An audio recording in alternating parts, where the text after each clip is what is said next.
नमस्कार दोस्तों, crescent education classes में आप सभी का स्वागत है। दोस्तों, आज हम कंप्यूटर विज्ञान पर आधारित 250 महत्वपूर्ण प्रश्न लेकर आए हैं। कंप्यूटर विज्ञान एक ऐसा टॉपिक जिससे काफ़ी सारे प्रश्न आते हैं। लोअर पीसीएस का एग्जाम हो, चाहे रेंजर का, पटवारी का, वीडियो का, एक ऐसा टॉपिक है जिसको हम स्मार्टली कवर कर सकते हैं। 250 महत्वपूर्ण प्रश्नों को पढ़ने के बाद आपका कॉन्फिडेंस लेवल काफ़ी अच्छा हो जाएगा कंप्यूटर में। आज हम दोस्तों 125 प्रश्न करेंगे। आज इसका भाग 1 रिलीज होगा, जबकि भाग 2 में हम बाकी बचे हुए 125 प्रश्नों को सॉल्व करेंगे। अगर आप इनमें से किसी भी एग्जाम की तैयारी कर रहे हैं तो इस वीडियो को पूरा देखना और एग्जाम में जाने से पहले जरूर इस वीडियो को देखना, आपको काफ़ी हेल्प मिलेगी। तो चलिए वीडियो को शुरू करते हैं। तो फ्रेंड्स, आज हम डिस्कस करेंगे 125 प्रश्न। बाकी के 125 प्रश्न हम अगली वीडियो में डिस्कस करेंगे। तो देखिए, निम्न में से किसे कंप्यूटर का पितामह कहा जाता है। एक काफ़ी बेसिक सा प्रश्न है, लेकिन कई बार आ जाता है। चार्ल्स बेबेज को दोस्तों कंप्यूटर का पितामह बोला जाता है। देखिए, ये गणित के प्रोफेसर थे। इन्होंने एक कंप्यूटर का आविष्कार किया था, यानी कि उस समय पर एक भारी मशीन बनाई थी, भाप से चलती थी। उस समय के कंप्यूटर काफ़ी बड़े हुआ करते थे, ठीक है। और ये कंप्यूटर एक या इसको उस समय की मशीन बोलिए, जो भी आप बोलिए, तो उस समय पर ये मशीन प्रिंटिंग का काम कर लेती थी, ठीक है, और स्टोरेज भी कर लेती थी। तो उस समय पे इन्होंने इसको नाम दिया था एनालिटिकल इंजन, ठीक है। तो कभी ऐसा प्रश्न भी आ सकता है कि भाई एनालिटिकल इंजन का आविष्कार किसने किया, तो वो भी कौन आएगा, वो भी भाई चार्ल्स बेबेज ही आएगा, ठीक है। तो ये काफी अच्छा प्रश्न है कि भाई कंप्यूटर का पितामह चार्ल्स बेबेज को बोला जाता है। अब देखिए, कंप्यूटर के विकास में सर्वाधिक योगदान किसका रहा है, वो है वॉन न्यूमैन। ये प्रश्न एक ऐसा है जो कि बहुत बार परीक्षाओं में आ चुका है। तो वॉन न्यूमैन ने कंप्यूटर के डेवलपमेंट में बहुत ज़्यादा योगदान दिया है। अगला देखिए, प्रथम अंकीय कंप्यूटर यानी कि डिजिटल कंप्यूटर के ब्लूप्रिंट के विकास में सर्वाधिक योगदान किसका है, तो वो है चार्ल्स बेबेज का, ठीक है। तो ये भी एक बहुत अच्छा प्रश्न है कि जो डिजिटल कंप्यूटर है उसका जो ब्लूप्रिंट यानी उसका खाका, उसके विकास में सबसे ज़्यादा योगदान चार्ल्स बेबेज का है, ठीक है। सर्वप्रथम आधुनिक कंप्यूटर की खोज कब हुई, ये भी एक ऐसा प्रश्न है जो काफी बार आ चुका है। 1946 में सर्वप्रथम आधुनिक कंप्यूटर की खोज हुई थी। तो 4 प्रश्न आई होप कि आपको समझ में आ गए होंगे। फैक्चुअल से क्वेश्चन है और कोई इसमें ज्यादा आपको दिमाग लगाने की आवश्यकता नहीं, एज इट इज इनको याद कर लो। कंप्यूटर की भौतिक बनावट क्या कहलाती है, जो बाहरी बनावट होती है कंप्यूटर की, वो दोस्तों क्या कहलाती है, वो दोस्तों हार्डवेयर कहलाती है, उसको हम हार्डवेयर बोलते हैं, ठीक है। इसके बाद देखिए, कंप्यूटर के संचालन में प्रयुक्त प्रोग्राम, नियम तथा कंप्यूटर क्रियाओं से संबंधित अन्य लिखित सामग्री को क्या बोला जाता है, सॉफ्टवेयर बोला जाता है। जब आप कंप्यूटर को चलाते हैं तो उसमें जो प्रोग्राम होते हैं, नियम होते हैं, या कंप्यूटर क्रियाओं से संबंधित जितनी आपकी लिखित सामग्री है, उसको सॉफ्टवेयर बोला जाता है। यानी कि जिसको हम टच कर सकते हैं, फिजिकल बॉडी है, वो हार्डवेयर है। जिसको हम टच नहीं कर सकते, यानी कि प्रोग्राम है, उसके कंप्यूटर के अंदर की फाइल्स हैं, जितनी भी आपकी राइटिंग जो आपकी एड्स हैं, उनको आप क्या बोलते हैं, सॉफ्टवेयर बोला जाता है, ठीक है। अगला प्रश्न जो कि काफी इंपॉर्टेंट प्रश्न है, कंप्यूटर का नियंत्रक भाग या कंप्यूटर का मस्तिष्क को बोला जाता है, इसको क्या बोलते हैं, सीपीयू। यानी कि जो कंप्यूटर को कंट्रोल करता है, कंप्यूटर का ब्रेन क्या कहलाता है, सीपीयू। इसको क्या बोला जाता है, full form central processing unit, ठीक है। अगला प्रश्न देखिए, काफी ज्यादा बार पूछा जाता है, कंप्यूटर का मुख्य पटल क्या कहलाता है। कंप्यूटर का जो मुख्य पटल है, ठीक है, यानी कि कंप्यूटर जिसके बिना बिल्कुल बेकार है, ठीक है। अगर वो खराब हो जाए तो आपका समझ लो कंप्यूटर भी पूरा डाउन। तो कंप्यूटर का जो मुख्य पटल है दोस्तों, वो क्या कहलाता है, मदरबोर्ड। इसको मदरबोर्ड कंप्यूटर का मुख्य पटल बोला जाता है, ठीक है। अगला प्रश्न देखिए, कंप्यूटर हार्डवेयर जो आंकड़ों को बहुत अधिक मात्रा में भंडार में रख सकता है, कहलाता है। देखिए, वैसे तो भंडार करने के कई तरीके हैं कंप्यूटर के हार्डवेयर में। जैसे ना, अब आज के ज़माने में देखा जाए तो क्या है, पेन ड्राइव है आपके पास, हार्ड डिस्क ड्राइव है एक्सटर्नल वाली, ठीक है। अब 1 टेराबाइट की आती है अब तो आज के ज़माने में, ठीक है। तो ये कह रहा है कि बहुत अधिक मात्रा में भंडार में रख सकता है। तो जैसे चिप है, डिस्क टेप है, डिस्क हैं, ये सारे के सारे बहुत अधिक मात्रा में डेटा को स्टोर कर सकते हैं, ठीक है।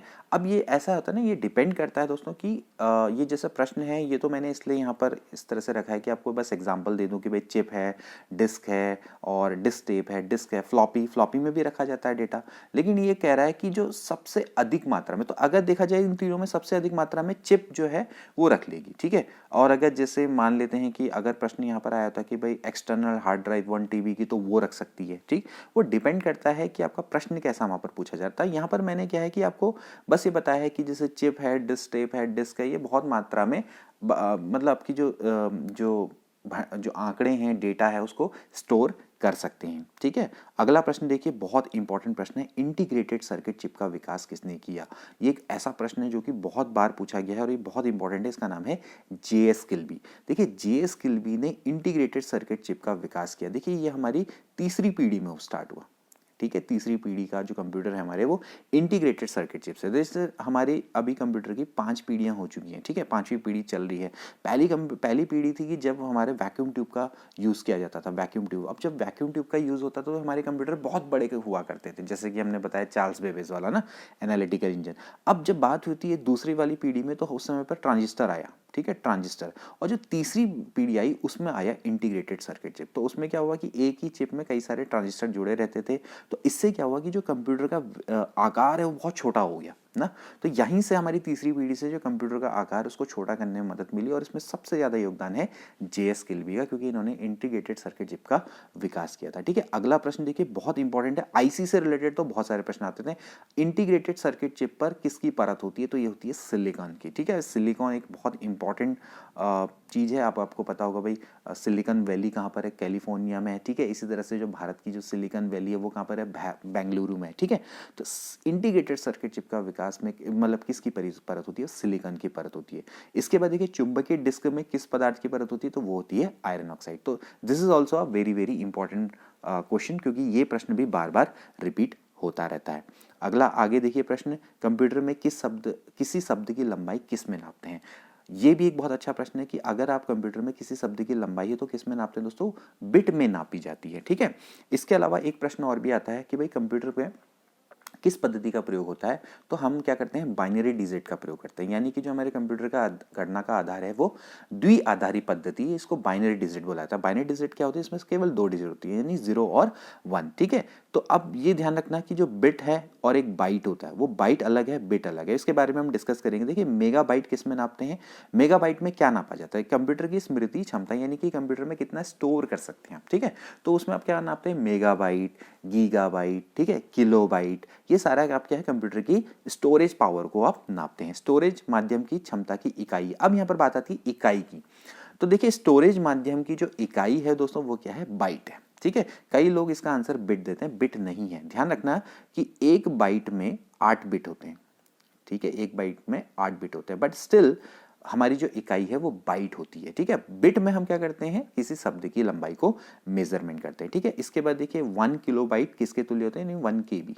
1 केबी, तो 1 केबी होता है 1024 बाइट के बराबर। ठीक है, कंप्यूटर आंकड़ों में अशुद्धि को क्या बोला जाता है, इसको क्या बोला जाता है, बग। जैसे कभी कभार आपके कंप्यूटर डेटा में कोई अशुद्धि आ जाती है, कोई एरर दिखाता है, तो उसको हम बग बोलते हैं। ठीक है, अगला देखिए, कंप्यूटर मेमोरी शब्द किससे संबंधित है, वो स्टोरेज से रिलेटेड। जैसे हम बात करते हैं कि भाई इसकी मेमोरी कितनी है, तो मेमोरी का मतलब क्या है कि कितना स्टोर कर सकता है। ठीक है, कितना हम चीज़ों को इसमें स्टोर कर सकते हैं, कितना डेटा को स्टोर कर सकते हैं, कितनी फाइल्स को हम, पीडीएफ्स को हम स्टोर कर सकते हैं। ठीक है, सर्वाधिक शक्तिशाली कंप्यूटर कौन सा होता है, सुपर कंप्यूटर। देखिए सुपर कंप्यूटर एक ऐसा कंप्यूटर जो सबसे ज़्यादा शक्तिशाली माना जाता है। ठीक है, अगला प्रश्न देखिए, डिजिटल कंप्यूटर किस सिद्धांत पर कार्य करते हैं दोस्तों, ये गणना पर काम करते हैं। ठीक है, सर्वाधिक तेज गति का प्रिंटर है दोस्तों, वो क्या होता है, लेजर प्रिंटर। एक प्रिंटर के कई टाइप होते हैं, जेट प्रिंटर होता है, थर्मल प्रिंटर होता है, तो ऐसी एक लेजर प्रिंटर होता है। लेजर प्रिंटर में क्या होता है, लेजर का उपयोग किया जाता है, तो बहुत तेजी से ये प्रिंट करता है। ठीक है, तो ये सबसे तेज गति का प्रिंटर माना जाता है। अगला देखिए, सुपर कंप्यूटर अन्य कंप्यूटर से किस संदर्भ में अलग होते हैं, वो अन्य कंप्यूटर से इसलिए अलग होते हैं क्योंकि उनकी जो परिकलन क्षमता होती है, यानी कि जो उनकी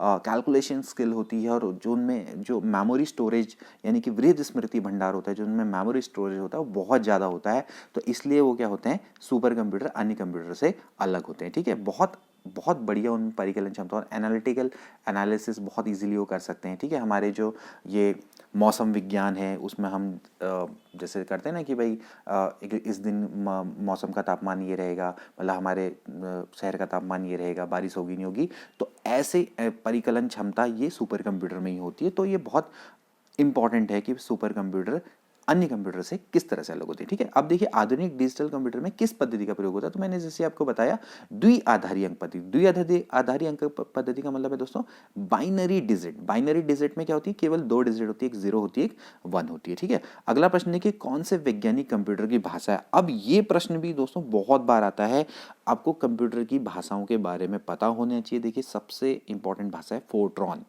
फोर्ट्रॉन दोस्तों ये वैज्ञानिक कंप्यूटर भाषा है। इसी तरह से बेसिक होती है, कोबाल होती है, पास्कल होती है, सी लैंग्वेज होती है, C++ लैंग्वेज होती है। ये सभी आपको पता होनी चाहिए कि कहाँ कहाँ यूज़ होती है। अब देखिए अगला प्रश्न देखिए, व्यावसायिक वाणिज्यिक कार्यों के लिए किस भाषा का प्रयोग होता है? तो वो कोबॉल का यूज़ किया जाता है, कोबॉल का भाषा का यूज होता है। ठीक है, इसी तरह से फोर्ट्रॉन, एल्गोल, पास्कल आदि भाषाओं को सिखाने के लिए किस भाषा को नींव का पत्थर, यानी कि अगर आपने फोर्ट्रॉन सीखनी है, एल्गोल भाषा सीखनी है, पास्कल भाषा सीखनी है, तो इनके लिए आपको पहले बेसिक भाषा को सीखना पड़ता है, तभी जाके आप इन भाषाओं को सीख पाएंगे। तो ये ऐसे प्रश्न है। ठीक है, कोबॉल भी बहुत इंपॉर्टेंट लैंग्वेज है, ये बहुत बार बार इसका मतलब इसके इस रिलेटेड प्रश्न आते रहेंगे, यानी कि जैसे आपसे पूछा जाए कि भाई व्यावसायिक कार्य में किस भाषा का प्रयोग होता है, तो कोबॉल है। ठीक है, वाणिज्यिक कार्यों में किसका प्रयोग होता है, तो कोबॉल का प्रयोग होता है। ठीक है, ठीक है, और इसी तरह से अंग्रेजी भाषा के समान उच्च स्तरीय कंप्यूटरीकृत जो भाषा होती है वो भी कोबॉल ही होती है। ठीक है, तो और सबसे ज़्यादा डॉक्यूमेंटेशन में इसी में ही संभव है। ठीक, अगला प्रश्न देखिए, भाषा जिसे कंप्यूटर समझता है वह निष्पादित करता है कहलाती है। भाषा जिसे कंप्यूटर समझता है और उसको क्या बोलते हैं दोस्तों, उसको हम मशीनी भाषा बोलते हैं। ठीक है, हो सकता है आपके पास ऑप्शन में आ जाए भाई फोर्ट्रॉन, पास्कल, कोबॉल, ये ना, तो जो मशीनी भाषा है उसी को कंप्यूटर समझता है और उसी का क्या करता है, निष्पादन करता है। ठीक है, अगला प्रश्न देखिए, कंप्यूटर भाषा जावा के आविष्कारक कौन है? ये भी दोस्तों बहुत एक अच्छा प्रश्न है। तो जावा के जो आविष्कारक हैं दोस्तों वो हैं सन माइक्रो सिस्टम, और सन माइक्रो सिस्टम में जो है वो बंदे हैं जेम्स गोसलिंग। इनका नाम आप याद रखना। जो सन माइक्रो सिस्टम है वो कंपनी है और उसने जावा का आविष्कार किया है, तो जेम्स गोसलिंग का नाम आता है। ये भी एक अच्छा प्रश्न है, जेम्स गोसलिंग। ठीक, तो जावा के आविष्कारक। ठीक, इसका देखिए, अधिकतर कंप्यूटर सुन सकता है। ठीक है, अधिकतर कंप्यूटर क्या सुन सकता है, अंग्रेजी भाषा सदृश उच्च स्तरीय निर्देश, जो उच्च स्तरीय निर्देश है उनको ये कंप्यूटर सुन सकता है। ठीक है, इसके बाद अगला प्रश्न देखिए, कंप्यूटर ग्रिड होता है। ठीक है, कंप्यूटर ग्रिड क्या होती है दोस्तों, एक सॉफ्टवेयर अवसंरचना जिसमें कई अभिकलन प्रतिष्ठान आपस में जुड़े हुए होते हैं। ठीक है,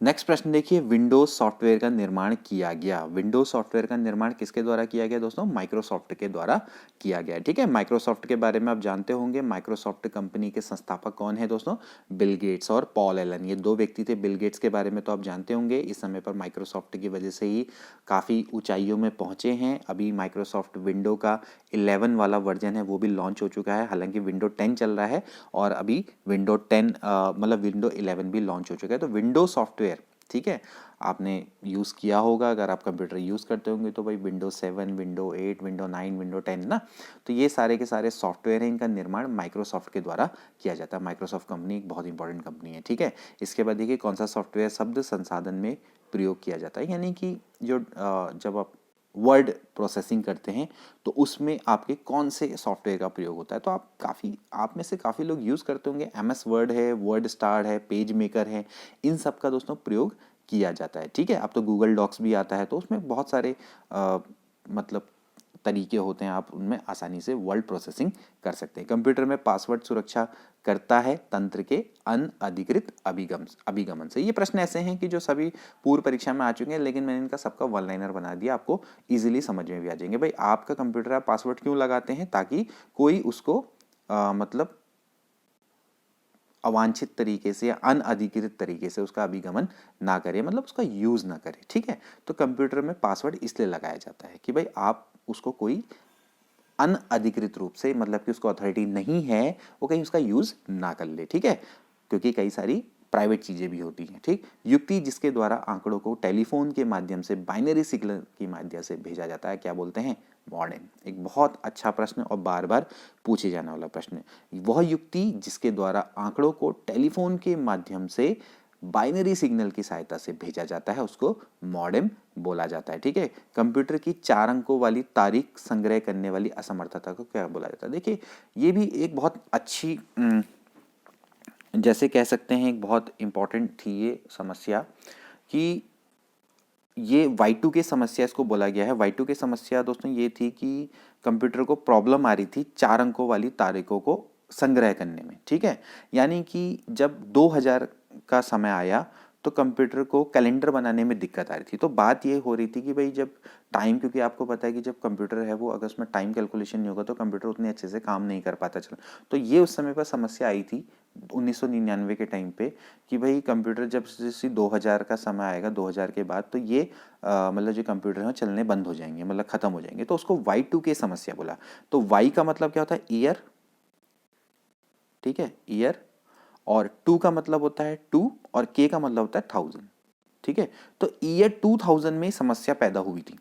उस समय पे 4 अंकों वाली तारीखों को संग्रह करने में असमर्थता थी। तो उसको क्या बोला, मतलब कैलेंडर बनाने में दिक्कत आ रही थी, ठीक। तो ईयर 2000 में जो समस्या पैदा हुई थी उसको Y2K समस्या बोला जाता है, कंप्यूटर से रिलेटेड। इससे प्रश्न भी आ सकता है, ठीक। अगला प्रश्न देखिए, विश्व में सर्वाधिक कंप्यूटर वाला देश कौन सा है? यूएसए। यूएसए सबसे ज्यादा कंप्यूटर वाला देश माना जाता है विश्व में, ठीक है। अगला प्रश्न ये थोड़ा सा चलो MCQ आ गया, कोई बात नहीं। निम्न में से कौन सोशल मीडिया वेबसाइट नहीं है? देखिए, सोशल मीडिया वेबसाइट कौन सी नहीं है दोस्तों? जैसे फेसबुक है, गूगल प्लस है, ऑर्कुट है।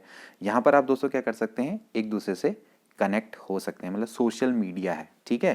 लेकिन जो जीमेल है, यहाँ पर आप क्या होते हैं, कनेक्ट नहीं होते। जीमेल तो एक्चुअली क्या है, ये एक तरीके से मैसेज भेजने का एक साधन है, मतलब ना इलेक्ट्रॉनिक मेल जिसको हम बोला जाता है। इलेक्ट्रॉनिक मेल की मदद से आप क्या कर सकते हैं, लोगों को जैसे हम चिट्ठियाँ भेजते हैं ना, उसी तरह से काम करता है, ठीक। लेकिन बाकी क्या है, जैसे गूगल प्लस हैं, फेसबुक हैं, ऑर्कुट हैं, यहाँ पर काफ़ी सारे लोग आपस में क्या होते हैं, एक दूसरे से कनेक्ट होकर अपने विचारों का आदान प्रदान कर सकते हैं, या फिर सोशल मीडिया में आ जाता है। जो भी है, फोटो शेयरिंग है चाहे वीडियो शेयरिंग है, वो सभी में आ जाता है। तो गूगल प्लस भी उसमें आता है और फेसबुक भी, ऑर्कुट भी आता है, लेकिन जीमेल नहीं आता है। जीमेल तो एक जस्ट लाइक कि भाई आपने ये मतलब आपने क्या करना है, पत्र व्यवहार करना है, उसके काम में आता है इलेक्ट्रॉनिक के रूप में, ठीक है। तो ये इलेक्ट्रॉनिक मेल इसको आप कह सकते हैं। तो जीमेल क्या है, एक तरह से ईमेल प्रोवाइड करवाता है, ठीक है। अगला देखिए, ऑपरेटिंग सिस्टम का क्या अर्थ है? ठीक है भाई, ऑपरेटिंग सिस्टम, ऑपरेट का मतलब क्या होता है, देखिए जो एक तरह से आपकी कंप्यूटर की वर्किंग को कंट्रोल कर रहा है, ठीक है। तो वही ऑपरेटिंग, यानी कि जो आपके ऑपरेशन को कंट्रोल कर रहा है। तो ऑपरेटिंग सिस्टम का मतलब क्या है कि प्रोग्राम का सेट जो कंप्यूटर की वर्किंग को कंट्रोल करता है, उसको हम क्या बोलते हैं, ऑपरेटिंग सिस्टम बोला जाता है, ठीक है। जैसे कि हम ऑपरेटिंग सिस्टम का यूज़ करते हैं अपने मोबाइल में। हमारे मोबाइल, जैसे हम एंड्रॉयड चलाते हैं, तो एंड्रॉयड हमारा क्या है, एक ऑपरेटिंग सिस्टम है, ठीक है। इसी तरह से अगर आप एप्पल चलाते होंगे तो वहाँ पर iOS आता है, ठीक है। तो वो उनका अपना ऑपरेटिंग सिस्टम है, ठीक। तो इस तरह से इनको ऑपरेटिंग सिस्टम, आई होप कि आपको समझ में आ रहा होगा, ठीक। अगला देखिए, विंडो एक्सप्लोरर के एक पेन से दूसरे पेन में जाने के लिए आप कौन सी की का इस्तेमाल करेंगे? तो अगर आपको एक पेन नहीं होगा, ये एक पेज होगा, एक पेज से दूसरे पेज में जाने के लिए आप कौन सी की का इस्तेमाल करेंगे दोस्तों? F1, ठीक है। तो आपको ये चीज़ आती होगी, आई होप कि आपने पढ़ी होगी।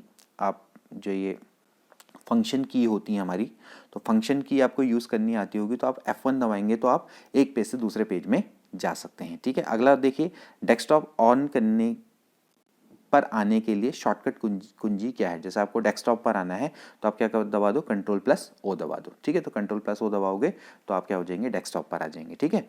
आई होप कि आपको ये टर्मिनोलॉजी समझ में आ रही होगी, ठीक है। डेस्कटॉप समझ रहे हैं ना, कि डेस्कटॉप का जो होम पेज होता है बाहर से, तो वहाँ पर अगर आपको आना है तो उसके लिए शॉर्ट कुंजी होती है Ctrl+O, ठीक है। इसके बाद Windows+L की का प्रयोग क्या होता है? जैसे विंडो की होती है, विंडो का इस टाइप की बनी होती है, ठीक है, जिसमें आपका जो सिंबल टाइप का होता है, तो विंडोज़ का सिंबल होता है।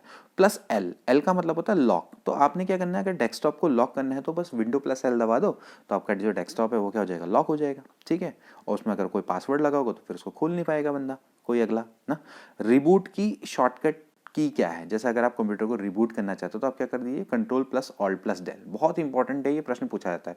तो Ctrl+Alt+Del दबाइए तो वहाँ पर से आपका जो कंप्यूटर है वो रिबूट हो जाएगा। वहाँ पर वैसे शटडाउन का भी आता है, डायरेक्टली शटडाउन करने का भी ऑप्शन होता है। हालांकि देखा जाए तो Ctrl+Alt+Del के जैसे ही आप दबाएंगे तो उसके बाद आपके सामने कुछ ऑप्शन आ जाएंगे, तो वहाँ पर आपके पास रिबूट का भी ऑप्शन आएगा, तो रिबूट आप कर सकते हैं, ठीक है। देखिए, स्टार्ट मेन्यू को खोलने का शॉर्टकट क्या है? जो स्टार्ट मेन्यू है उसको खोलने का शॉर्टकट क्या है आपका? सीधे सीधे विंडो लोगो। तो विंडो लोगो है, तो विंडो लोगो को दबा दो, सीधे सीधे आप क्या कर देंगे, जो आपका स्टार्टिंग जो कंप्यूटर होता है ना, वहाँ पर आप पहुँच जाएंगे, ठीक है। और जैसे आपको मैंने बताया डेस्कटॉप में पहुँचना है, तो डेस्कटॉप में पहुँचने के लिए आपको क्या है, Ctrl+O दबाएंगे तो आप सीधे सीधे डेस्कटॉप में पहुँच जाएंगे, ठीक है। अगला देखिए, विंडोज़ में निम्न में से कौन सी माउस तकनीक का प्रयोग नहीं होता है? देखिए विंडोज में लिफ्टिंग का प्रयोग नहीं होता। ये एक एमसीक्यू था जो कि आया हुआ है पीसीएस परीक्षा में एक बार। तो इसमें क्या था कि जैसे प्रश्न था कि भाई विंडो में कौन सी माउस तकनीक का प्रयोग नहीं होता है? लिफ्टिंग था और स्क्रॉलिंग था, ठीक है। और जैसे इसमें ये था कि भाई आप माउस को किस तरह से वो हम करते हैं ना, स्क्रॉल करते हैं। स्क्रॉल जैसे आपने देखा होगा कि भाई अगर पेज को ऊपर नीचे पढ़ना है तो आप स्क्रॉलिंग का प्रयोग करते हैं, ठीक है। तो ऐसा ये प्रश्न था, है ना। इसके अलावा जैसे कि होता है click, double click, right click, left click ना, तो ये माउस तकनीक का प्रयोग होता है, ठीक है। लेकिन लिफ्टिंग नहीं होता। माउस को हम कभी ऊपर नहीं उठाते हैं ना, तो या तो हम उसको स्क्रॉल करते हैं, ठीक है, या फिर हम क्या करेंगे, या तो हम डबल क्लिक करेंगे या फिर लेफ्ट क्लिक करेंगे, ठीक है, या हम स्लाइड कर सकते हैं। जैसे माउस है उसको स्लाइड करते हैं ना, लेकिन लिफ्ट नहीं करते कभी भी ना। तो जैसे आप माउस का यूज़ करते होगे तो आपको आप खुद इमेजिन कर लो कि आप क्या क्या करते हो, ठीक है। तो लिफ्ट नहीं, आप माउस को कभी उठाते ही नहीं हो, ठीक।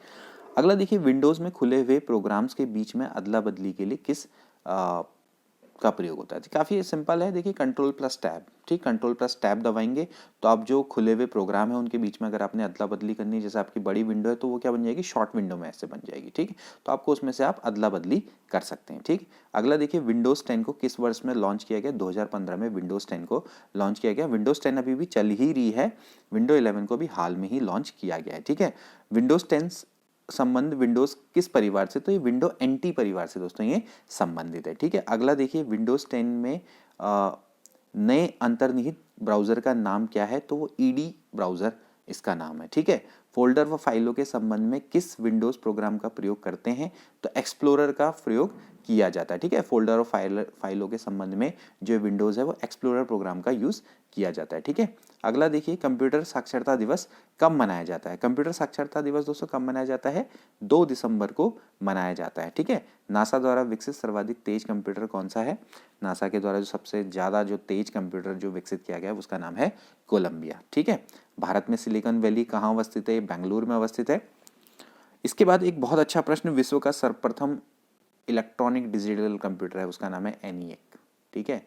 ये बहुत ज़्यादा बार पूछा गया है। एनिएक जो कंप्यूटर है वो विश्व का प्रथम इलेक्ट्रॉनिक डिजिटल कंप्यूटर है, ठीक है। अगला देखिए, भारत में निर्मित प्रथम कंप्यूटर कौन सा है? तो उसका नाम है सिद्धार्थ। भारत में निर्मित प्रथम कंप्यूटर क्या है? सिद्धार्थ है। आज मैं दोस्तों ज़्यादा डिस्कस नहीं करूंगा क्वेश्चन को, क्योंकि काफ़ी लंबी वीडियोस हो जाती है। बस आप इन वन लाइनर को एज इट इज़ याद कर लीजिए, आपके लिए काफ़ी सिंपल हो जाएगा। मतलब बहुत ज़्यादा कभी कभार चीज़ें कई बार बता के तो फिर बच्चे क्या होता है, भूल जाते हैं कई सारी चीज़ों को।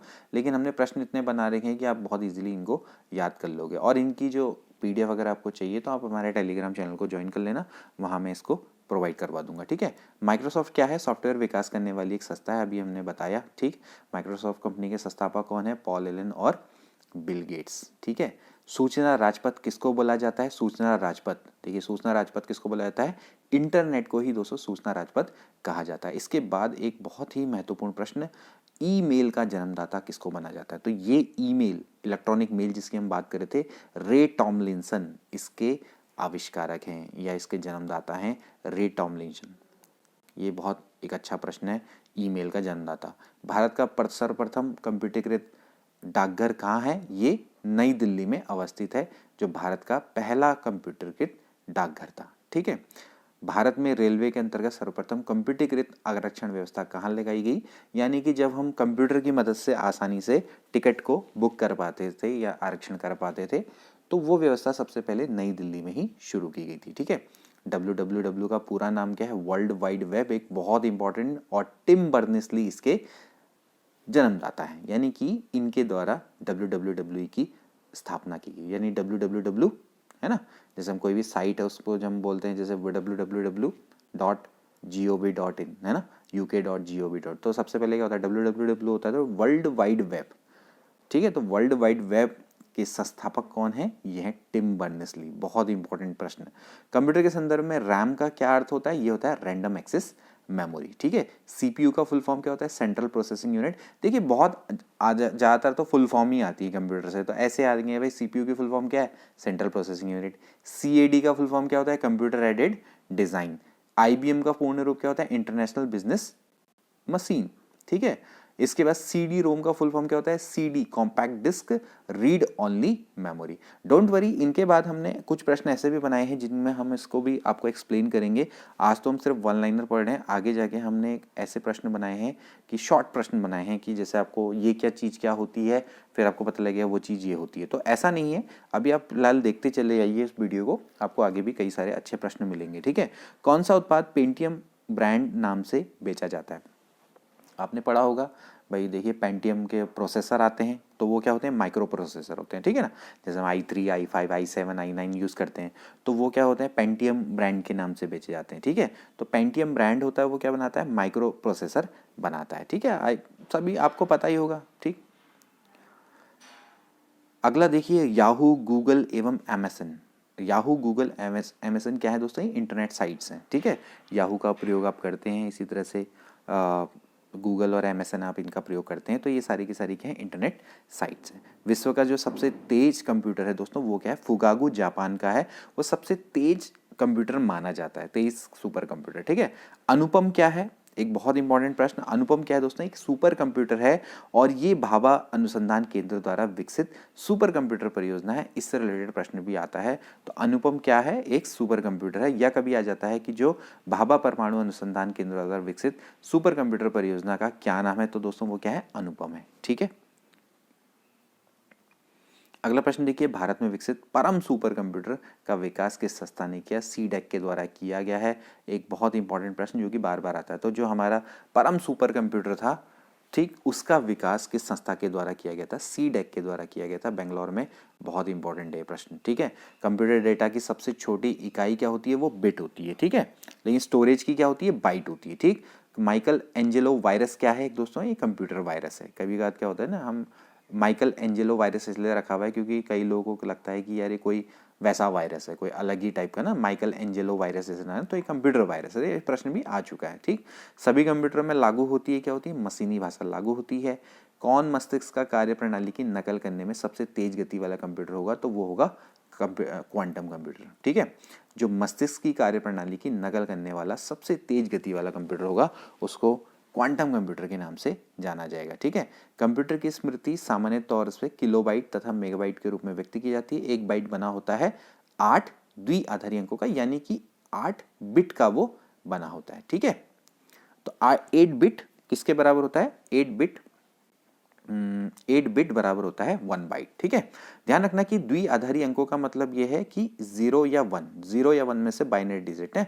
एक्चुअली क्या होता है कि जैसे एक बिट है, एक बिट में वो उतना स्टोरेज होता है कि एक उसमें बाइनरी नंबर आ जाए, आइदर 0 आएगा या तो 1 आएगा। ठीक, तो जैसे अगर हम एक बाइट बनाएंगे तो एक बाइट क्या हो सकता है? 8 द्विआधारी अंकों का बना हो सकता है। जैसे ऐसा होता है भाई 0 0 1 0 0 0 ऐसे करके ना, 1 2 3 4 5 6 7, ये ऐसा हो सकता है। ठीक है, अब इसमें ये जो एक बिट है या तो वो 0 लेगा या तो 1 लेगा, इस तरह से चलती है प्रोसेस। ठीक है, तो ध्यान रखना है कि बिट और बाइनरी में क्या अंतर है? बिट, बाइनरी जो डिजिट है, बिट जो है वो क्या कर सकता है? एक बाइनरी डिजिट को ले सकता है, उसमें इतना स्पेस होता है कि एक बाइनरी डिजिट को ले ले। बाइनरी डिजिट क्या होती है? या तो 0 या तो 1। ठीक है, और बिट क्या है? एक बाइनरी डिजिट को लेने वाला स्पेस है। इस तरह से आप समझिए। ठीक, असेंबलर का कार्य क्या है? भाई असेंबली भाषा को यंत्र भाषा में परिवर्तित करना, ये प्रश्न भी आ चुका है। असेंबली भाषा को यंत्र भाषा में परिवर्तित करना ही असेंबलर का कार्य होता है। स्पैम किससे रिलेटेड होता है? कंप्यूटर में आपने देखा होगा भाई, स्पैम आ जाता है तो वो आपका क्या होता है? कंप्यूटर से रिलेटेड है। इसके बाद देखिए, ALU का फुल फॉर्म क्या होता है? Arithmetic logical unit. बहुत अच्छा प्रश्न, ALU। ठीक है, जो हमारा CPU होता है उसका एक पार्ट होता है ALU। ठीक है, अर्थमेटिक लॉजिक यूनिट, नाम से पता लग रहा होगा, तो जो कैलकुलेशन गणना में ALU का ही यूज होता है। ठीक है, एकीकृत परिपथ का आविष्कार से किस पीढ़ी का से रिलेटेड, मतलब किस पीढ़ी से रिलेटेड है? तो मैंने अभी आपको बताया था जो IC है वो तीसरी पीढ़ी से रिलेटेड है। ठीक है, चतुर्थ पीढ़ी का मुख्य अवयव था, क्या था? वृहद एकीकृत परिपथ। ठीक है, जो चतुर्थ पीढ़ी है, जो वृहद एकीकृत जो परिपथ है, यानी कि हम किसको क्या कह सकते हैं? प्रोसेसर बोल सकते हैं। तो हमारे जो पहली पीढ़ी है, पहली पीढ़ी में क्या बना? पहली पीढ़ी में हमारा बना था वैक्यूम ट्यूब। दूसरी में हमारे क्या बने? ट्रांजिस्टर, फिर ट्रांजिस्टर को जोड़ के हमारे क्या बने आईसी, और कई सारे आईसीज को जोड़ के क्या बनता है प्रोसेसर बनता है। जब उसको छोटा कर देंगे तो क्या बन जाएगा माइक्रो प्रोसेसर बन जाएगा।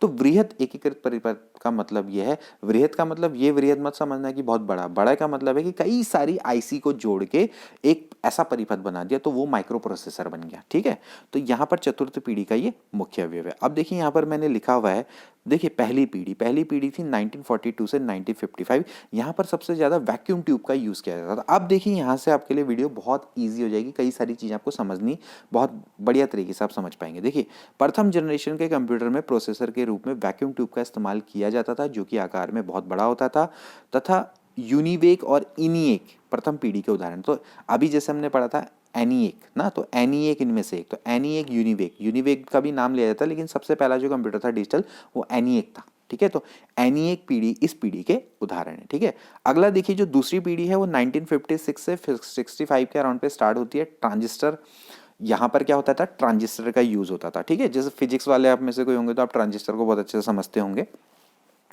तो देखिए जो ट्रांजिस्टर है उसका आविष्कार 12 सितंबर 1958 को उस समय पे हुआ था। तो जैसे कोबॉल, फोटोन भाषाओं का प्रारंभिक वर्जन का उपयोग, यानी यहीं से शुरू हुआ कोबॉल और फोटोन भाषाओं का स्टार्टिंग। ठीक है, तो कभी कभार ये प्रश्न हो सकता है कि भाई जो कोबॉल और फोटोन है वो भाषाएं कहाँ से शुरू हुई, दूसरी पीढ़ी से, पहली से, तीसरी से, चौथी से, तो यहाँ से स्टार्ट हुई। ठीक है, उच्च स्तरीय भाषा के उदाहरण है फोटोन और आपके कोबॉल। ठीक, तीसरी पीढ़ी 1966 से 1975 मानी जाती है, यहीं से हमारी आईसी आई। आईसी का आविष्कार 1958 में जैक किल्वी के द्वारा किया था। अभी हमने पढ़ा था जेएस किल्वी, तो जेएस किल्वी के द्वारा ये आविष्कार किया गया। बहुत इंपॉर्टेंट है, इसको तो आप बिल्कुल याद कर लेना। आईसी के प्रयोग से कंप्यूटर का आकार बहुत छोटा हो गया और पहले से काफ़ी तेज हो गया। इसके बाद क्या हुआ चौथी पीढ़ी जो अभी चल रही है 1970 से लेकर अब तक, तो उसमें क्या होता है कि माइक्रो प्रोसेसर है। माइक्रो प्रोसेसर में सबसे पहले जो इंटेल कंपनी उन्होंने 1971 में एक माइक्रो प्रोसेसर चिप का प्रयोग किया और उसे इंटेल 4004 नाम दिया गया। तो ये प्रश्न भी आ सकता है कि जो सर्वप्रथम 1971 या सबसे पहले माइक्रो प्रोसेसर चिप का प्रयोग किसने किया, तो वो कौन था, इंटेल कंपनी है, और उसका नाम क्या था, इंटेल 4004। ठीक है, और इस पीढ़ी में ही देखिए माउस का प्रयोग शुरू हुआ। ठीक है, और प्रोग्राम को लिखने के लिए कुछ उच्च स्तरीय भाषाओं का प्रयोग किया गया, जैसे कि सी और सी प्लस प्लस। तो जो सी और सी प्लस प्लस है वो चौथी पीढ़ी पर आई है। ठीक, तो उच्च स्तरीय भाषाएं सी और सी प्लस प्लस ये चौथी पीढ़ी में। अब देखिए जो पांचवी पीढ़ी है वो भी पैरेलल चल रही है चौथी पीढ़ी के, वर्तमान में भी आ गई है। तो यहाँ पर ये माना जा रहा है कि जैसे कृत्रिम बुद्धि वाले कंप्यूटर पांचवी पीढ़ी के साथ विकसित हुई है। ठीक है, तो पांचवी पीढ़ी एआई के साथ विकसित हुई है। ठीक है, तो एआई का मतलब क्या है, देखिए जो एक मशीन जो मानवीय गुणों को समझ सके। एआई का मतलब होता है दोस्तों, जैसे एआई है ना, तो एआई का मतलब है आर्टिफिशियल इंटेलिजेंस, है ना। एआई तो आर्टिफिशियल इंटेलिजेंस का मतलब है कृत्रिम बुद्धि।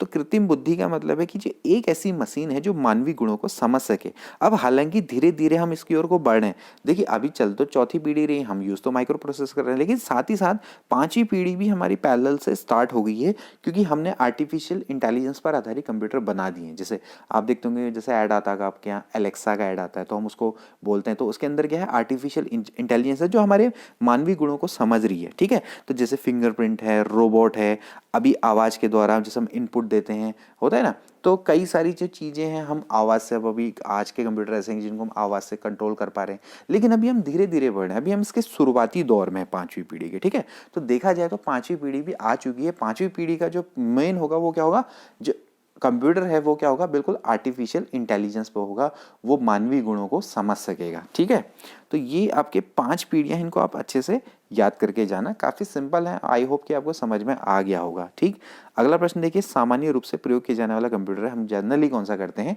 डिजिटल कंप्यूटर करते हैं। एक दो टाइप के कंप्यूटर होते हैं, एक होता है डिजिटल कंप्यूटर, एक होता है एनालॉग कंप्यूटर, एक दोनों का मिक्सचर होता है, इसको हाइब्रिड बुलाता है। एनालॉग कंप्यूटर हम जनरली यूज नहीं करते हैं। एनालॉग कंप्यूटर तो क्या होता है कि उसमें कमांड दो, जैसे मशीनें काम करती है ना, उसी तरह से वो काम करता है। तो एनालॉग कंप्यूटर हमारे लिए यूजफुल नहीं होता है। ठीक है, हमारे लिए जो सबसे इंपॉर्टेंट होता है वो डिजिटल कंप्यूटर होता है, उन्हीं का हम यूज करते हैं, जिसको कि अंकीय कंप्यूटर हिंदी में बोलते हैं। ठीक है, अर्नेट क्या है? एक कंप्यूटर नेटवर्क है, ठीक है। जब इंटरनेट का उपयोग संदेश प्रेषित करने में किया जाता है तो सुविधा को क्या बुलाता है? ईमेल। जैसे कि मैंने पहले बोला, ईमेल का प्रयोग या आविष्कार किसके द्वारा किया गया था? रे टॉमलिंसन के द्वारा किया गया था। इसके बाद देखिए कौन माउस जैसा काम करता है? Track ball. ट्रैक बॉल एक ऐसा डिवाइस है जो कि बिल्कुल माउस के जैसा काम करता है। आपने यूज किया होगा ट्रैक बॉल। तो लॉजिक गेट क्या है? लॉजिक गेट क्या है? एक प्रकार का सर्किट है, ठीक है। अब फिजिक्स वाले इसको जानते होंगे। देखिए जो गेट होते हैं तो ऐसी इसमें जो लॉजिक गेट होते हैं एक सर्किट होते हैं, ठीक है। तो इसमें जैसे एंड गेट आता है, और गेट आता है, नॉर गेट, एक्सॉर गेट, इस टाइप के जो गेट होते हैं इनको लॉजिक गेट बोला जाता है। तो एक प्रकार के सर्किट होते हैं, ठीक है। तो ऐसे प्रश्न आपसे ज्यादा फिजिक्स के प्रश्न तो पूछे जाएंगे नहीं डीप में, लेकिन सिंपली प्रश्न पूछा जा सकता है कि भाई लॉजिक गेट क्या है। तो लॉजिक गेट क्या है? एक्चुअली एक तरह का सर्किट है, ठीक है। टैली सॉफ्टवेयर का प्रयोग कहाँ किया जाता है? आप में से काफी लोगों ने किया होगा। टैली आप करते हैं तो टैली हम अकाउंटिंग के लिए इसका यूज किया जाता है, ठीक है। अगला देखिए संकेतों का संग्रह जो कि कंप्यूटर को बताता है किसी विशेष काम को कैसे किया जाए, क्या कहलाता है? उसको हम प्रोग्राम बोलते हैं। संकेतों का वो संग्रह जो किसी कंप्यूटर को बताता है कि भाई किसी विशेष काम को कैसे किया जाए, उसको हम बोलते हैं प्रोग्राम, ठीक है। अगला देखिए डिजिटल कंप्यूटर का कार्य किस पद्धति पर आधारित है? तो जैसे कि मैंने आपको पहले बताया, गणना और तर्क पे, ठीक है। काउंटिंग, गणना और लॉजिक, इस पर हमारा आधारित है डिजिटल कंप्यूटर। डेटा प्रोसेसिंग का क्या अर्थ है? देखिए वाणिज्यिक उपयोग के लिए जानकारी तैयार करना, यानी कि कमर्शियल यूज के लिए अगर हम कोई इंफॉर्मेशन को तैयार कर रहे हैं तो वो डेटा प्रोसेसिंग कहलाती है, ठीक है। अगला देखिए माइक्रोसॉफ्ट का कार्यालय कहां पर है? ये प्रश्न भी पूछा जा चुका है। सिएटल में इसका कार्यालय है। और अभी हमने जाना था कि जो माइक्रोसॉफ्ट है वो विंडोज बनाते हैं, ठीक है, कंप्यूटर की। और इसके संस्थापक कौन है माइक्रोसॉफ्ट कंपनी के? एक तो पॉल एलन, दूसरे हैं बिल गेट्स, ठीक। एलसीडी का फुल फॉर्म है लिक्विड क्रिस्टल डिस्प्ले। देखिए फुल फॉर्म भी बहुत आती हैं कंप्यूटर से, बार बार आती रहती हैं, तो ये सब आती रहेंगी। कंप्यूटर का देश का पहला कंप्यूटरीकृत गांव कौन सा है? वो है दोस्तों बेलानाड, केरल में। ये देश का हमारा पहला कंप्यूटरीकृत गांव है, ठीक है। इसके बाद देखिए डॉट मैट्रिक्स किस उपकरण की किस्म है? डॉट मैट्रिक्स का उपयोग कहाँ किया जाता है? दोस्तों प्रिंटर में किया जाता है। ये भी बहुत बार ये प्रश्न रिपीट हो चुका है। तो ये सारे के सारे जो मैंने प्रश्न इस तरह से रखे हैं कि जो बार बार रिपीट होते रहते हैं और एक ही प्रश्न से आपके कई सारे प्रश्न बनाने का प्रयास मेरा द्वारा यहाँ पर किया जा रहा है, ठीक है। तो डॉट मैट्रिक्स किस उपकरण की किस्म है? दोस्तों ये प्रिंटर की है। कंप्यूटर वायरस क्या होता है? एक विशेष प्रकार का कंप्यूटर प्रोग्राम ही होता है, ठीक है, जो कि अन्य फाइल्स को नष्ट कर देता है। तो ये है क्या? कंप्यूटर वायरस क्या है? ये एक विशेष प्रकार का कंप्यूटर प्रोग्राम होता है, ठीक है। जैसे अभी हमने देखा माइकल एंजेलो वायरस, तो वो क्या है? एक प्रकार का प्रोग्राम है जो कि कंप्यूटर की अन्य फाइलों को नष्ट कर सकता है, ठीक है, या करता है। अगला देखिए, ये देखिए क्या है? ये 1, 2, इकाई, दहाई, सैकड़ा, हजार, 10,000, लाख, 10 लाख। अब ये 10 लाख बाइट्स है। 10 लाख बाइट्स किसके बराबर होती है? 1 मेगाबाइट के बराबर होती है, ठीक है। देखिए 10 लाख बाइट्स कैसे? क्योंकि जैसे हमने आपको बताया कि भाई जो 1024 बाइट होती है वो 1 किलोबाइट के बराबर होती है। तो 1 किलोबाइट का मतलब हो गया ये 1000 किलोबाइट है। तो 1000 जो केबी है, सीधी सी बात हो रही है, जो 1000 केबी है वो 1 एमबी के बराबर होती है, ठीक है। पहली कंप्यूटर भाषा कौन सी विकसित की गई? तो देखिए जो सबसे पहली कंप्यूटर भाषा विकसित की गई थी वो फोटोन थी। और फोटोन कहाँ यूज होती है? जैसे कि मैंने आपको बताया जितनी भी वैज्ञानिक कार्य होते हैं वो उसमें यूज होती है, ठीक है। तो वैज्ञानिक भाषा क्या कहलाती है? फोटोन कहलाती है, ठीक है। बहुत इंपॉर्टेंट है, प्रोग्राम हेतु सबसे पहले विकसित की गई कंप्यूटर भाषा फोटोन है, ठीक है। इससे रिलेटेड बहुत ज्यादा प्रश्न आते हैं। तो वैज्ञानिक कंप्यूटर भाषा फोटोन ही कहलाती है, ठीक है। आगे देखते हैं, आगे प्रश्न देखिए क्या क्या है। कंप्यूटर के लिए आईसी चिप आमतौर पर किसके बनाए जाते हैं? जैसे कि मैंने बताया सिलिकॉन के बनाए जाते हैं, ठीक है। अगला देखिए आधुनिक कंप्यूटर का लघु रूप किसके कारण संभव हो पाया? समाकलित परिपथ चिप के कारण हो पाया। देखिए प्रश्न इसलिए थोड़ा बहुत रिपीट हो रहे हैं क्योंकि कुछ प्रश्न कोई पीसीएस में आया है, कोई आईएएस में प्रश्न आया है, कोई उत्तराखंड के अन्य एग्जाम में आया है। तो समाकलित मतलब इंटीग्रेटेड सर्किट यानी आईसी चिप से, इसी कारण से कंप्यूटर का लघु रूप हो पाया। एमएस वर्ड में प्रयोग किया जाता है पद्यांश डेटा संशोधन हेतु, यानी कि जो आप पद्यांश जो भी आप लिखते हैं तो उनका एमएस वर्ड का प्रयोग क्यों करते हैं? तो वर्ड प्रोसेसिंग के लिए। तो वही चीज़ है लेकिन थोड़ा सा हिंदी में आ रही है तो थोड़ा आपको टिपिकल लग रहा होगा, ठीक है।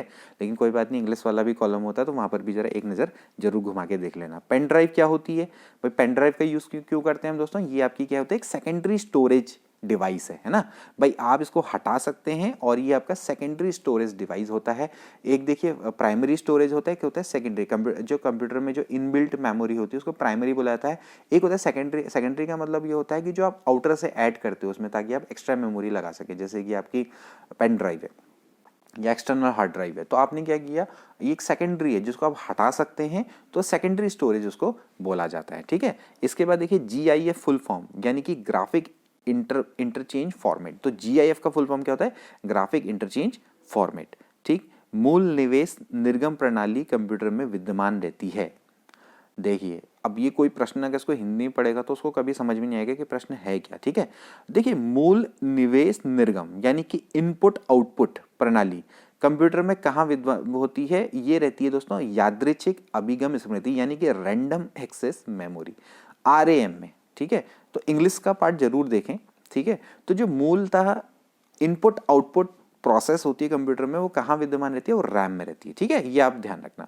कंप्यूटर सुपर कंप्यूटर के लिए शब्द की लंबाई की परास कितनी होती है, यानी कि जो आपके शब्द की जो रेंज होती है वो 64 बिट के आते हैं। ठीक है, जो कंप्यूटर सुपर कंप्यूटर के लिए। ठीक, अब देखिए भारत में सुपर कंप्यूटर परम का निर्माण हुआ था, तो कहाँ हुआ था, पुणे में हुआ था। ठीक है, जो हमने बताया था सीडेक संस्था, तो सीडेक कहाँ पर है, पुणे में अवस्थित है। ठीक है, अगला देखिए कंप्यूटर वायरस केवल एक प्रकार का सॉफ्टवेयर है जो मुख्यतः नष्ट करते हैं प्रोग्रामों को। तो कंप्यूटर वायरस क्या है, एक प्रकार का, मैंने आपको पहले ही बताया, एक प्रकार का सॉफ्टवेयर है या एक प्रकार का प्रोग्राम ही इसको मान लीजिए, जो आपकी फाइलों को, प्रोग्रामों को नष्ट करता है। CD-ROM क्या है दोस्तों, एक बहुत इंपॉर्टेंट प्रश्न, और ये प्रश्न पहले भी रेंजर परीक्षा में पूछा जा चुका है, इसके अलावा ये लोअर पीसीएस में भी आ चुका है।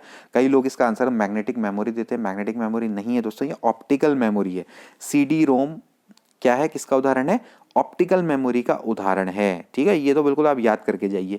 कौन सा कंप्यूटर को बताता है कि इसके उपकरणों का प्रयोग कैसे करना चाहिए, जैसे कि हमने बताया था कि भाई ऑपरेटिंग सिस्टम ना कंप्यूटर को के प्रोग्रामों को जो ऑपरेट करता है, ठीक है, उसको क्या बोलते हैं, ऑपरेटिंग सिस्टम। तो कौन कंप्यूटर को बताता है कि इसके उपकरणों का पैसा कैसे प्रयोग करना है, तो वो हमारा ऑपरेटिंग सिस्टम होता है। ठीक है, माइक्रोसॉफ्ट की नवीनतम ऑपरेटिंग सिस्टम है, तो वो कौन है, विंडो। अभी वैसे देखा जाए तो ये जुलाई 2021 में अभी हाल में लॉन्च हुई, अभी अगस्त 2021 में शायद इसका स्टार्टिंग हो गई है अभी, हालांकि मेरे पास तो इसका वर्जन नहीं आया है, लेकिन हम तो विंडो 10 ही यूज़ करें, लेकिन विंडो 11 हो चुकी है लॉन्च। ठीक है, तो माइक्रोसॉफ्ट का नवीनतम ऑपरेटिंग सिस्टम विंडो 11 है। एक कंप्यूटर प्रोग्रामर क्या करता है, आंकड़ों को कंप्यूटर में डालता है। ठीक है, इसके बाद देखिए अगला, टेक्स्ट में आपकी पोजीशन को दर्शाने वाले ब्लिंकिंग पॉइंट को क्या बोला जाता है। ठीक है, तो जब आप माउस का प्रयोग करते हैं तो आप जानना चाहते हैं कंप्यूटर में आपकी पोजीशन कहाँ पर है, यानी कि आप अपनी पोजीशन को देखना चाहते हैं, आप कुछ चीज़ को टाइप कर रहे हैं या आप किसी ऐप में क्लिक कर रहे हैं। ठीक है, तो क्या करते हैं आप, तो वो क्या होता है, कर्सर होता है। तो ब्लिंकिंग जो पॉइंट होता है जो हमारी पोजीशन को दिखाता है, यानी कि कहीं भी हमारे कंप्यूटर में हमारी पोजीशन को दिखाता है उसकी नॉर्मली डिस्प्ले में, तो उसको कर्सर बोला जाता है। वेबसाइट के मेन पेज को क्या बोलते हैं दोस्तों, होम पेज बोलते हैं। ठीक है, जैसे आप UKPSC का आप खोलोगे तो सबसे पहले जो खुलेगा उसको हम होम पेज बोलते हैं। ठीक है, कंप्यूटर बंद होने पर किसके कंटेंट नेक्स्ट हो जाते हैं, मेमोरी के दोस्तों जो कंटेंट होते हैं वो नेक्स्ट हो जाते हैं। अगर कंप्यूटर में इलेक्ट्रिसिटी नहीं आ रही है तो वो क्या हो जाएंगे, नेक्स्ट, वो क्या हो जाएंगे, नष्ट हो जाएंगे। जैसे कि अगर आपकी लाइट गई तो होगा क्या कि जो आपके कंप्यूटर के कंटेंट है वो क्या हो जाएंगे, सारे के सारे नष्ट हो जाएंगे। ठीक है, अनटिल एंड अनलेस कि आप उसको किसी जगह सेव कर लो। ठीक है, तो जो कंप्यूटर के कंटेंट है वो उस समय पे नष्ट हो जाते हैं। ठीक है, अगला प्रश्न देखिए, HTTP का फुल फॉर्म क्या है, हाइपर टेक्स्ट ट्रांसफर प्रोटोकॉल। ये बहुत इंपॉर्टेंट है HTTP, इसके बारे में हम आगे जाके पढ़ेंगे क्योंकि हमने वन लाइनर इस तरह से सेट किए, आगे जाके इनकी डेफिनेशन भी दी है। फिलहाल आप HTTP के फुल फॉर्म क्या होती है, हाइपर टेक्स्ट ट्रांसफर प्रोटोकॉल। किस कंप्यूटर में प्रोग्राम में बच्चों द्वारा प्रयुक्त भाषा, किसी कंप्यूटर के प्रोग्राम में बच्चों द्वारा प्रयुक्त भाषा कौन सी होती है दोस्तों, वो क्या होती है, लोगो। ठीक है, तो लोगो भाषा बच्चों के द्वारा प्रयुक्त होती है। CPU में कंट्रोल मेमोरी और तीसरा कौन सी यूनिट होती है, तो जैसे कि मैंने आपको बताया था दोस्तों कि जो CPU है इसके 3 पार्ट होते हैं मुख्यतः, एक होता है कंट्रोलिंग पार्ट, एक होता है मेमोरी पार्ट और तीसरा होता है अर्थमेटिक लॉजिकल यूनिट यानी कि ALU वाला पार्ट। ठीक है, तो इसका काम क्या होता है, गणना करना और कैलकुलेशन करना। ठीक है, तो यहीं पर इसका प्रयोग होता है। CPU में ALU सीपीयू के एलयू में क्या होते हैं दोस्तों, रजिस्टर होते हैं, ठीक है, रजिस्टर इनको बोला जाता है। गणना और तुलना करने के लिए कंप्यूटर के किस भाग का प्रयोग किया जाता है, तो मैंने जैसे अभी आपको बताया कि एलयू का इसमें प्रयोग होता है, ठीक। अगला देखिए, एक हार्डवेयर डिवाइस जो डाटा को अर्थपूर्ण इंफॉर्मेशन में परिवर्तित करता है उसको क्या बोलते हैं, प्रोसेसर, क्योंकि प्रोसेसर का काम यही होता है कि डेटा को अर्थपूर्ण इंफॉर्मेशन में, जिसका कोई अर्थ निकले, इंफॉर्मेशन में कन्वर्ट करना या प्रोसेस करना, उसी को क्या बोलते हैं, प्रोसेसर बोला जाता है। प्रोसेसर के 3 इंपॉर्टेंट भाग कौन कौन से हैं, एक तो है एएलयू, दूसरा होता है कंट्रोलिंग यूनिट और तीसरा होता है रजिस्टर, ठीक है। तो ये तो इसके हो गए 3 पार्ट। तो दोस्तों जैसे कि मैंने आपको बताया कि हमारे टोटल 250 क्वेश्चन है, आज हम 125 प्रश्न ही पढ़ेंगे और इस वीडियो को देखने के बाद आपको समझ में आ गया होगा कि कंप्यूटर में क्या क्या चीज़ें होती हैं और कैसे कैसे प्रश्न आते हैं। आगे 125 प्रश्न भी बहुत इंटरेस्टिंग होंगे, वो वीडियो ज़्यादा बड़ी होगी इस वीडियो से, क्योंकि उसमें हम कई सारी चीज़ों को डिस्कस करेंगे। आई होप कि वीडियो आपको अच्छी लगी होगी। मिलते हैं अगली वीडियो में, यानी कि इसके भाग 2 में। Good bye.